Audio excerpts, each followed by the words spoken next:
Kisah ini dialami oleh ibuku pada tahun 1960-an yang mana dulu sewaktu beliau masih remaja. Beliau yang dulu masih tinggal di sebuah kampung yang belum menggunakan lampu listrik dan hanya menggunakan lampu lentera sebagai penerangan. Seperti biasa setiap malam beliau selalu menantikan kakek pulang di persimpangan jalan yang jaraknya 200 meter dari rumahnya Mama.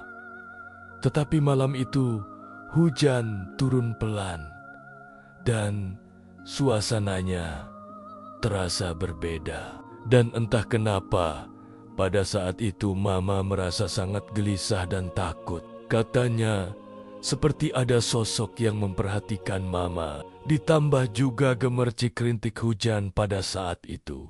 Karena tidak sabar menunggu dan perasaan itu pun semakin kuat. Akhirnya Mama memutuskan untuk pulang saja ke rumah lebih cepat dan tidak jadi menunggu kakek pulang. Setiap saat menengok ke belakang. Dan betapa terkejutnya Mama saat itu melihat sosok putih mirip anjing dengan moncongnya yang panjang dan makhluk itu tingginya sebahu Mama.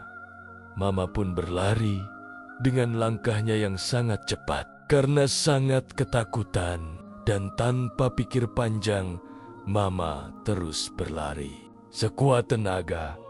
Dikarenakan sosok itu terus mengikuti Mama. Singkat cerita, menjelang sampai rumahnya Mama, berteriak memanggil nenek. Sontak nenek bukain pintu dan segera menyuruh Mama masuk. Mama menceritakan kejadian yang menimpanya itu ke ibunya dengan sambil menangis dan nafasnya yang masih turun naik karena kaget dan syok. Karena melihat sosok yang belum pernah ia lihat. Tidak lama Mama pulang, ayahnya pun pulang dan beliau bertanya, "Kenapa tadi kamu gak nungguin Papa?" Mama pun menceritakan kejadian yang ia alami tadi ke bapak. Ternyata bapaknya pun mengalami hal yang sama. Beliau menceritakan kalau tadi pas pulang, bapaknya berjumpa dengan seorang wanita yang sedang menggendong bayinya. Dalam keadaan hujan, rintik-rintik di dalam hati, si kakek sama sekali tidak kepikiran kalau itu bukan manusia. Satu kakek menyapa sambil berkata, "Nak, kamu mau bawa kemana anakmu dalam keadaan hujan?" "Hujan begini," kata si kakek. Tapi wanita itu hanya diam dan terus aja berjalan. Si kakek sempat berhenti dan melihat ke arahnya. Tetapi wanita itu sama sekali tidak menghiraukan si kakek dan tidak mau menampakkan mukanya sambil berlalu berjalan menuju ke arah hutan. Pada akhirnya, kakek pun melanjutkan perjalanannya pulang ke rumah. Mama juga mengatakan kalau hari itu bukan hanya Mama dan bapaknya saja yang mengalami kejadian itu. Adiknya Mama juga mengalami kejadian aneh di malam itu juga. Jadi saat itu, setelah kejadian itu, Mama pun tertidur. Karena suasana kampung yang mencekam ditambah hujan, pada saat tengah malam, adiknya Mama terbangun karena haus. Adiknya Mama melihat ibunya lagi duduk di teras rumah sambil menyulam di kegelapan. Padahal udah tengah malam dan juga tidak mungkin juga nenek menyulam dalam keadaan gelap.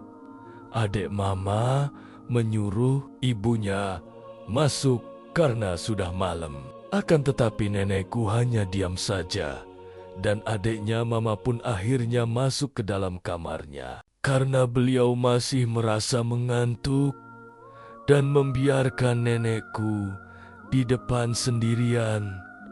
Pada saat adiknya Mama masuk ke kamar, beliau melihat si nenek ternyata sudah tidur. Sontak beliau kaget dan merinding sambil berkata dalam hatinya, "Lalu yang duduk di depan itu siapa?" Tidak lama sebelum dia menutup pintu kamarnya, adiknya Mama mendengar suara langkah pelan dari luar rumah. Suaranya terdengar jelas di tengah keheningan malam.